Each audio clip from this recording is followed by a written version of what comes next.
Ladies and gentlemen, welcome to the Five Star Revolution podcast with your host, CJ Price, alongside Mike D.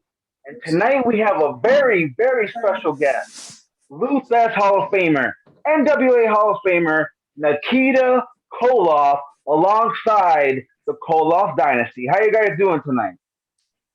Doing good. How about I'm doing yourself? great. I hope everyone else is. Thank you so much for joining us here tonight, Nikita, and the Koloff Dynasty. It's a true pleasure. Well, pleasure's mine. Honor to be with you guys. And it's an honor to finally meet one of my favorite legends. So, Mike D, I know you're a favorite, really huge fan of Nikita, and I know you have a lot of questions, but we only have like 30 minutes, so try to keep the questions short. I will, I promise. All right. So, Alex, you came on here about a week ago on my podcast, and I thank you for that. And you got us Nikita on the podcast, which is a true blessing. And now we have the chance to also interview Neil as well. So, welcome to the podcast, Neil. Thank you very much. Thank you so much for having me. No problem, man. So, my first question for Nikita Koloff. I'm sorry, I got to start off with Nikita. How'd you get into wrestling, first of all, as a child? Well, going back, it was not something I grew up, dreaming of becoming a professional wrestler. My passion, my heart was centered on football, weightlifting, bodybuilding, that sort of thing. And through my college days, we had befriended, actually recruited out of high school, Road Warrior Animal.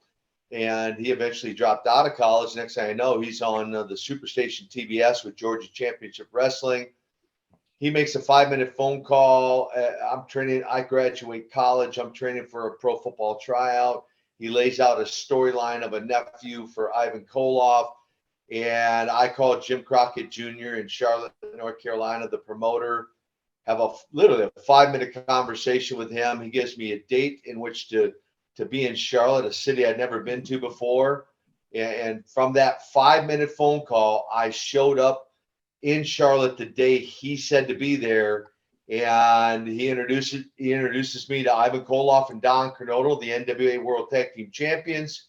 And Nikita Koloff is birthed in the hallways of Charlotte there with, by the way, no amateur wrestling background, unlike my counterparts here, and no professional training whatsoever. That's the shorter version. If folks want more of the story, they'll just have to buy the book, CJ. Okay, not a problem. So I really want to know, because you said not to believe everything you read on the internet. Who was your original trainer? Who did train you to become a wrestler? Well, if you want to be technical, nobody trained me. The day I walked into Crockett's office, I made sure he understood. I had no amateur background. I had zero professional training. I had never hit a ring rope in my life. The day I walked in, he put me right in the interview set with Ivan and Don. When we finished the interviews, he said, be in Raleigh tomorrow night. You're going to wrestle on television, having never been in a professional ring. So I debuted without any experience, none, zero. Without any training, none, zero. And fortunately for me, I had a short match. I had an 11-second win in pro wrestling. And then what did happen is for the next 2 or 3 months, Ivan, Don, and I would get to the towns early, a couple, 3 hours early. They'd bump and thump all over the ring, teaching me the mechanics of wrestling. I would then have a short match. They'd have a world tag match. I'd sit in their corner. And on the way home, we talk about old school psychology. So you might say, CJ, I had on-the-job training.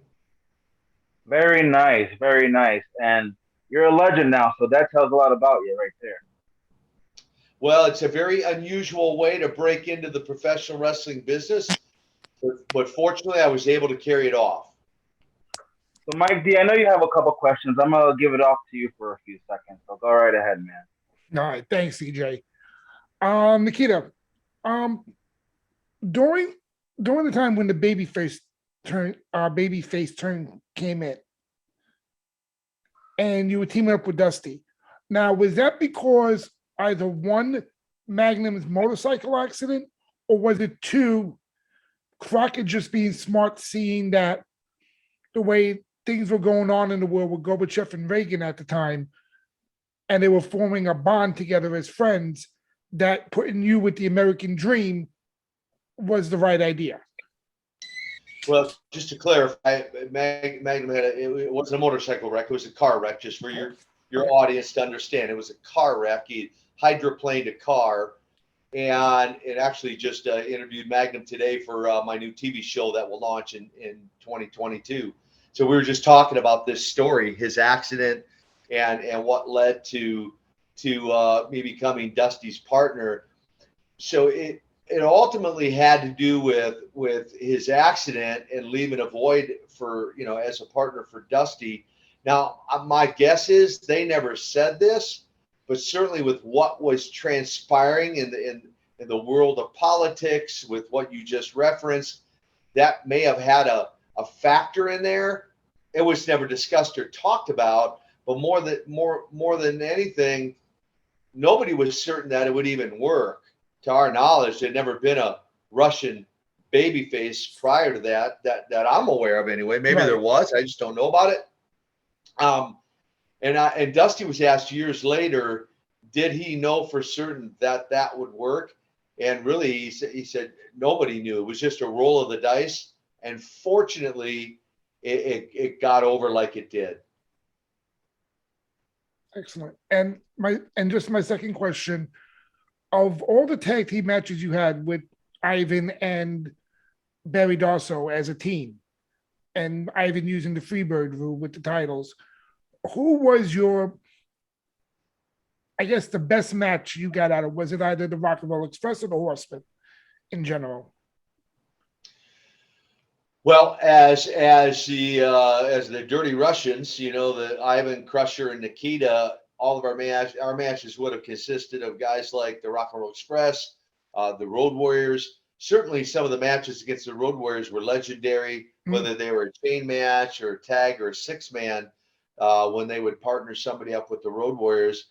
The Rock and Roll Express matches were very memorable. Those two teams, as heels, are probably the two most memorable teams that went against. The Four Horsemen wouldn't have come into the picture until I would team up with Dusty, and then it might be a tag, a six-man or an eight-man with Dusty and I, or Dusty and I and the Road Warriors, and which ultimately led to the War Games, right? Absolutely. Which was an excellent match, a total classic, and if I'm not mistaken, that was the first ever scaffold match. I mean, War Games match, right? It was one of Dusty's brainchilds. He gets credit for many things. Great American Bash, the War Games, the Best of 7 series against Magnum TA. Dusty is one of the most creative guys that I feel on the planet. And again, even with War Games, nobody knew for certain what that was going to be like, because not been done before, right? 2 rings, 2 cages, a cage on top, to kind of keep everybody in. And certainly looking back on that night in Atlanta, that very first ever War Game was electrifying. The electricity in the arena that night, in one sense, is unparalleled. And although there have been attempts to duplicate it, I often say often imitated, never duplicated. And so just nothing like the original. The matches a few years later with Sting Squadron were pretty classic as well, but there's still something about that original one.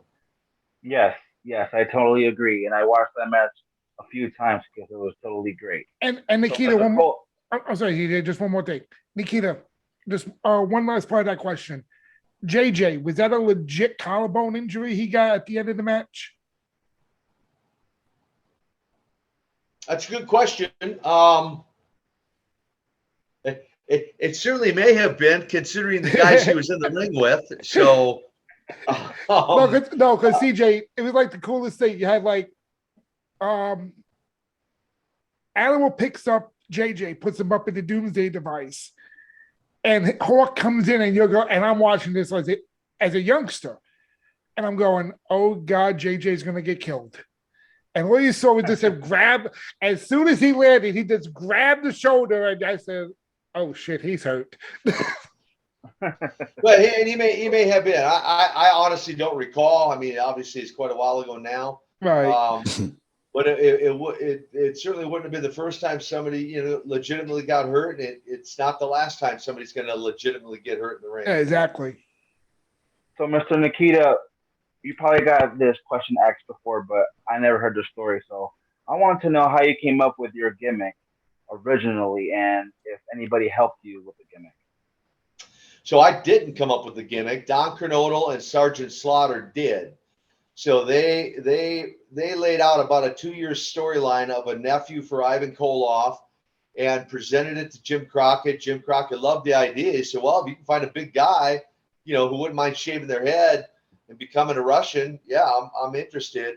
So Animal reached out to Don Kernodle, who was Ivan Koloff's tag team partner at the time, and asked that question. Do you know any big guys who wouldn't mind shaving their head, becoming a Russian? Animal goes, I know the guy right now because we play college football together, right? So in a sense, I recruited him out of high school to play college football. He recruited me out of football to become a professional wrestler. And so that storyline was laid out by Sergeant Slaughter and Don Kernodle. They just had to find the right guy for the role. And fortunately, here I am. That's a great story, man. Thanks for sharing that with us. My next question is for Jeff because we haven't spoken to him yet. So Jeff, if you can unmute yourself, there you go. Thank you so much, sir. How'd you get in touch with these guys? How'd you get in touch with Aleksandr and Nikita? I first got in touch with Nikita. I've known Nikita for probably dating myself here on this one, but probably about, what would you say, Young? About maybe 10 years, maybe a little bit longer. That's what I was thinking. Probably about 10 years. Something about that. We would work on the same shows. Well, I would work and Nikita would sign autographs.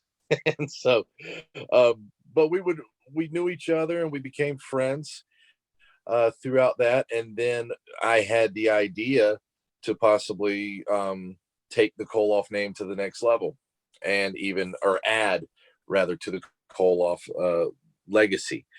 And when I mentioned it to Nikita and I pitched him the idea, he said he's open to opportunities. If it's there, then we'll go with it. And from there, I was looking. Nikita had mentioned that it was he thought it would be good if we did a tag team, and searching through, and then knowing Aleksandr from previous as Tyson Dean, phenomenal worker, phenomenal athletic ability. And when I reached out to him, I just said, hey, can you give me a call? And it was like, okay, what's this about? And that's when I mentioned it to Aleksandr, that's when we started rolling. So when you first approached Nikita to pitch the tag team and to get the Koloff name running off again, were you scared?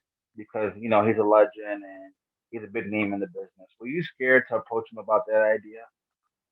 No, actually, what was funny, it's a funny story. Nikita dabbles in a lot of different ventures. He has Koloff for Christ Ministries, and he dabbles in a lot of things. But he and I were on the phone, and what was funny was I was looking on the TV screen as he was talking to me, and I'm listening to him as he's talking to me. And I see, Donald Trump, Russian collusion, all this other stuff. And I'm thinking to myself, I'm like, man, that would be a good gimmick. And then as soon as that happened, I'm literally looking at the phone, I was like, I said, Nikita, I love you, but I got to go. I got an idea and it's about you. It's about me. And I have to let you go so I can think about it. And I'll call you tomorrow. And he was like, okay, it's a little weird, but all right, whatever you want to do. So I hung up, I processed it, and then when I pitched it, that's when he said, I'm open to opportunities. But it was Nikita's idea, because at first I had thought, what about just as a singles wrestler? And then that's when Nikita had come to me and said, I think it might have more of an impact as a tag team. And he was right. So my next And question is for Al. to answer your question though, as far as being scared, I wasn't scared. I wasn't scared. I was very excited. I was very excited for the opportunity because I wanted to excel more in my career. And not only that, but also I feel like I can speak for Aleksandr on this and in both of our careers. Yes, I spoke with Aleksandr, like I said last week on my podcast, and I asked him, "How did you feel switching from Tyson Dean to Aleksandr Koloff?" And he said he was very excited, and he can touch upon it. Go ahead, Alex. You can tell him what you said. Yeah, first off, I mean, it was an honor. I mean, just getting to listen to you guys talk with Nikita and everything. I mean, that's pretty well how we all felt about it, growing up and watching him in the ring and everything. And so it's a big honor. It's a big name to carry. I mean, it goes back from Dan Koloff to Ivan Koloff to Nikita Koloff, everything that they did there. So, I mean, it's not anything that we took lightly walking in. I mean, and stepping in, we knew that there was, it puts a lot of eyes on you. And it's a lot to live up to, even to speak with Ivan's widow and for her to say how excited she was for the Koloff name to be in the ring, active all the time again. So, I mean, it's been exciting. And then it's like this weekend, how we'll have Nikita ringside with us, and he'll be coaching us through our championship match this weekend. It usually doesn't hit me until after the match, but I think I talked about that when we spoke a week ago, that there's times where Nikita, he's coaching us on the fly too. I mean, he'll watch our matches, review it. He'll tell us what we did well, but he'll tell us what we didn't do well, what we can do better. And so everything's always about an improvement. And it's even in the middle of matches, he'll correct us and tell us, what we can do better. And, that was good, but you need to turn up the aggressiveness here, coach. And it's an awesome experience. It's not anything that we take lightly. Absolutely, man. I wish I was in your shoes, sharing the ring, sharing the backstage with a great legend like Mr. Nikita Koloff. And if I'm not mistaken, you guys competed in NWA and won the NWA Tag Team Championships, isn't that right? No, we did Circle Squared, and yeah, no, but you guys competed in NWA, right? Yes, that part's correct. Yes. But we didn't win the Tag Team Championship. Okay, but did you guys fight for the belt? No, they had a show called Circle Square. Really? No, Wikipedia said that. Yes. We need. Well, if it's that easy, believe everything we're you read on the internet. That's the lesson tonight, CJ, and for all of your audience. Yes, Please sir. do not believe everything you read on the internet. Hey, let me interject something real quick, as these two guys are sharing some of their story and how Koloff Dynasty came into being. When Neil first approached me with it, CJ, it wasn't an immediate jump on the bandwagon. I mean, there was a process there, actually a process of really probably close to a couple years to, one, find the right guy. And the reason I felt like a tag team would be more impactful is because as I viewed the current state of wrestling, it seemed like they could use another dynamic tag team. And not that Neil couldn't have carried his own weight on it by himself, because he could, and he has. He's had a stellar career, out there in the wrestling world, as has Aleksandr. But combining the two of them together, raising their game to the next level, and what they're saying is exactly right. There was some time before it unfolded, and then once it unfolded, I continue to challenge them to perfect their craft, not just rest on what they've done in the past and be satisfied with their current abilities, but challenging them to continue to hone and improve their skills in the ring. And that is why I'll watch some of their matches. I'm not always at ringside, and so I ask them to record the matches so I can review them later. And then we do typically a conference call and discuss, as Aleksandr said, some of the things they did well, and some areas where I believe they could improve. So just to bring some clarity, some more clarity to the story and Koloff Dynasty coming into being. And to piggyback off that, when Mr. Neal approached you with that idea, what was going through your head? And like you said, it was a process. What exactly were you looking for with those two guys to put your name on it, put your stamp of approval? Well, it's a great question. I mean, as Aleksandr made reference to, some don't realize the Koloff name really goes back to the 1930s. So if you go do some homework, go do some research, your audience, you'll find a guy by the name of Dan Koloff, was one of the names he wrestled under, from Eastern Europe, Bulgaria, and a pretty famous guy. I mean, he's had movies, he's had all kinds of things. He traveled the world as a champion, and that essentially is where Ivan Koloff was birthed from in the 1960s. So you had Dan Koloff in the 30s, Ivan Koloff in the 60s. Along comes Nikita Koloff. I'm birthed into the 80s. And the idea, what intrigued me was the idea of extending the Koloff name beyond the 1980s and bringing it to present day. And it's kind of it's a benefit both ways. It benefits these two guys by extending their career some more, giving them a credible name and a storyline that makes sense, and then the opportunity to be able to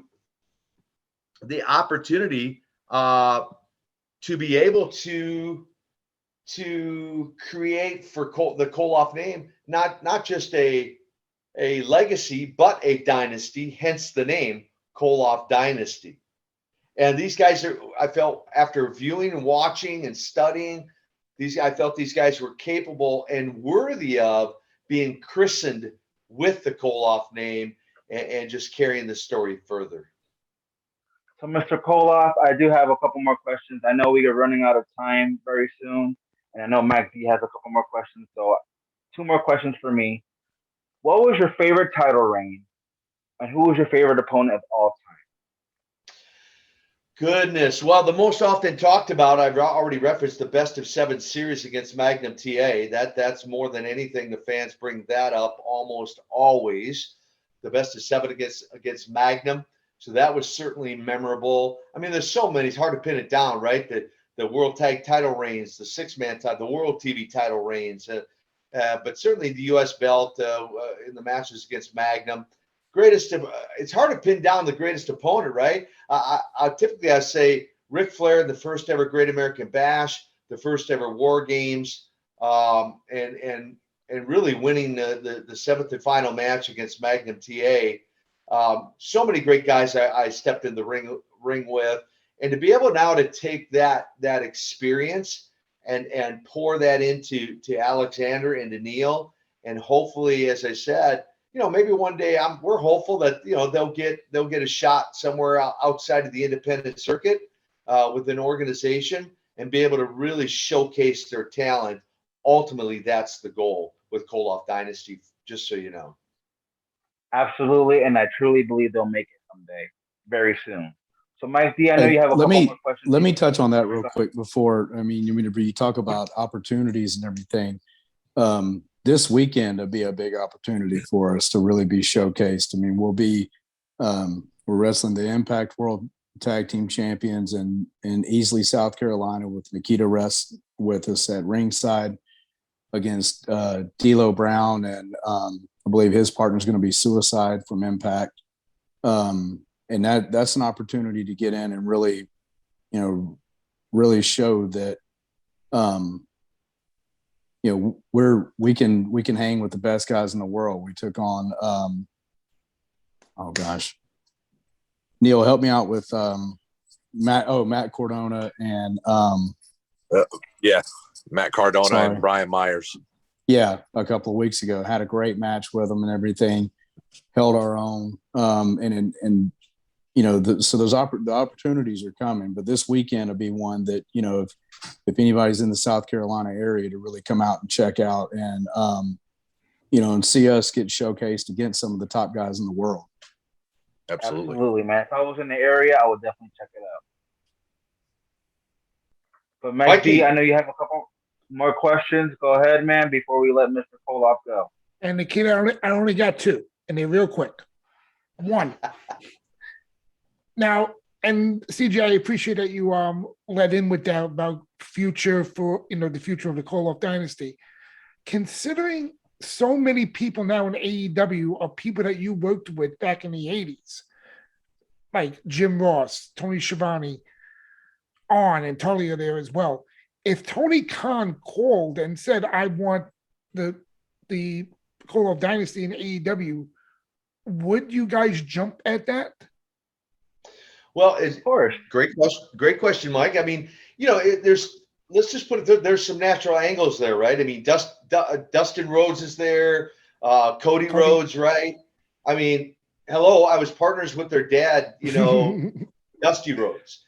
So there's certainly potentially, it seemed like it would be a no-brainer that there could be some automatic angles right there. Okay, just start with that. But then if you take Arn and Tully, who were part of the Four Horsemen, again, there's some history there, right, between Nikita Koloff, the War Games match that you just mentioned, tied in with the Rhodes family, right, and so all of that. The fact that Sting is there, I have history with Sting, and so we would certainly, if that phone call came, we'd certainly entertain the idea. Now, we'll see what happens moving forward in the future. They may never call, but I'll certainly take the phone call and certainly have a conversation and entertain the idea. Yeah, I mean, I'm sorry, Jack, go ahead. I was just going to say, to touch on that, just something that I've learned in this business for a long time is 3 words: never say never. Now, if that phone call was coming from Vince McMahon, though, would it be never say never? The way that business is going right now on the other end. So staying on the path we're on right now,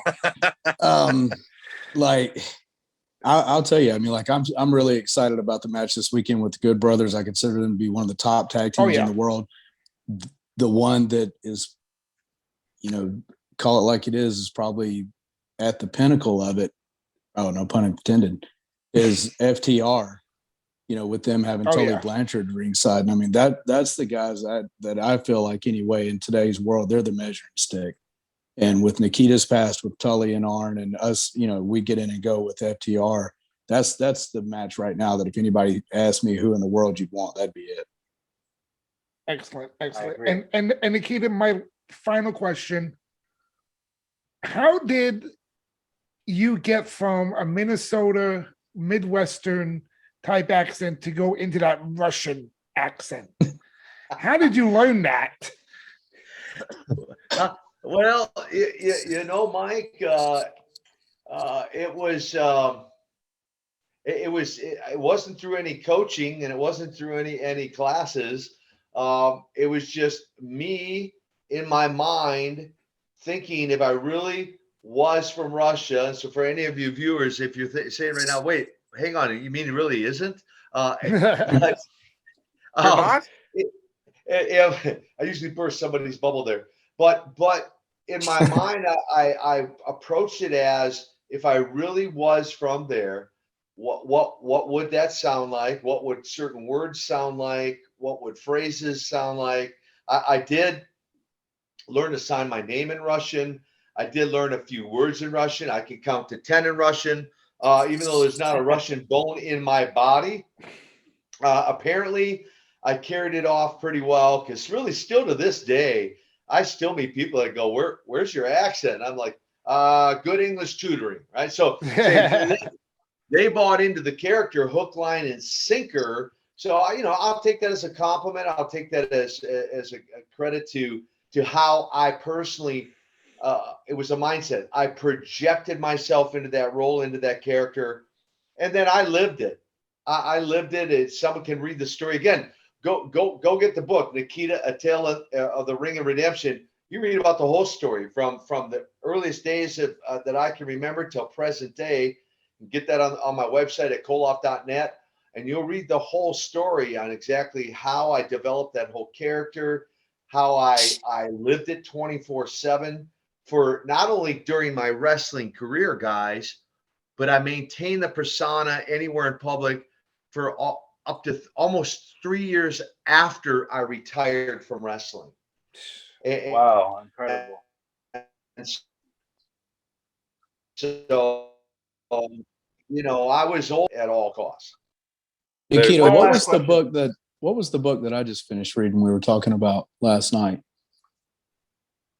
You read Wrestling with Success, which is That's a good one too. That like you yeah, got he covers a lot one's of those things motivational. in there. Yeah, one's motivational, the other's inspirational. The life story, Ring of Redemption, is inspirational. Wrestling with Success that I wrote, that one is motivate. It will challenge any reader. It will challenge them to take their game to the next level. I don't care whether you're in professional wrestling, out in the marketplace, a family man or woman. It'll challenge you to take your game to the next level. CJ, you were going to ask something? One question I just remembered. Why was your career so short in the ring? Was it due to the injury that you suffered? Well, I appreciate the question.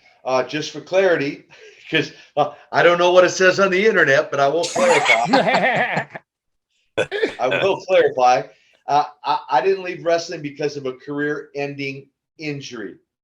I left wrestling by choice under my own terms, and my goal, guys, was to leave on top of the business, and not be someone who leaving fans wondering when was I going to retire? I was past my prime. Why am I not already retired? Taking nothing away against any of the other guys at all. Kudos to them for still wrestling, but for me, my goal was to retire by the time I was 35 out of active in-ring wrestling. I actually was ahead of that goal. I was 33, getting ready to turn 34, when I just made a decision that I'm done. I'm done. And so it was a shorter career, as many know, than most people. And what kind of blows me away is, even though it was so much shorter than many other guys, I feel as though, and based on what fans have told me, it was every bit as impacting a career as those who have had a 15, 20, 30-year career in wrestling. And fans remember a lot more about my career, which I'm grateful for as well, than I think had I been there for 15, 20, 30, 40 years. And again, taking nothing away from those guys who do that. But my goal was to leave on top of the business, and I believe I accomplished that goal. 100%, Mr. Koloff. You were a great wrestler, and we thank you so much for joining us here on the 5-Star Revolution podcast. It was awesome. I know Mr. Neal had a question. It was to touch on something what Nikita had said, where he basically lived the character. I met a guy, it was a couple months ago, where he said that his mom worked at a bank in Charlotte, and it was around the time when Nikita was wrestling, and he went into the bank and she helped him. And even then, whenever he went up to the counter to open a checking account, he went in the rush, and I'd like to open a checking account. And he was still the character. And so it's like that's something that is a lost art, I feel, today, that most guys, they feel that kayfabe is gone when it really isn't. And that's just something that a lot of guys, which it made certain wrestlers in this business special. And he was special because he had people believing, even still to this day, when he goes to autograph signings, people are like, wait a minute, you're really not Russian? And it's so when you have people really believe in that, that's a true art. I agree. And Mr. Koloff had a short career, but he still ended up being a legend and a Hall of Famer. So, Mr. Koloff, it was a true pleasure. It was a true blessing having you on my podcast, sir. CJ, thank you. Mike, thank you. Thanks for your questions. And hey, keep your eyes open for Koloff Dynasty. You never know what's going to happen in the future. Where can our fans follow you on social media? So just go to, here's the easiest way. And they can go to koloff.net. That's the website. Go to koloff.net. You can link to Facebook, Twitter, Instagram. From there, you can link to Neil and Aleksandr, even right there from my accounts. You can link to my podcast. It's Time to Man Up, right from that website. You can buy the 2 books we talked about, get them personally autographed right through that website. So it's kind of a one-stop shop, koloff.net, and you can link to me and connect with me right there through the website. Well, there you go, folks. Go follow him on Facebook, Twitter, Instagram, whatever you guys have. Koloff.net. Mr. Neil, thank you so much also for joining us here on the 5-Star Revolution podcast. And Aleksandr, it wouldn't be possible without you, sir. So we appreciate it, Thank you. man. Thank No, you I very appreciate much. you guys. Guys, everyone have a wonderful night. Appreciate it. You as well. Thank you, Good sir. night, guys. Merry Christmas. God bless you guys. Merry Yeah. Christmas. Take God care. bless you, Mr. Koloff. Christmas.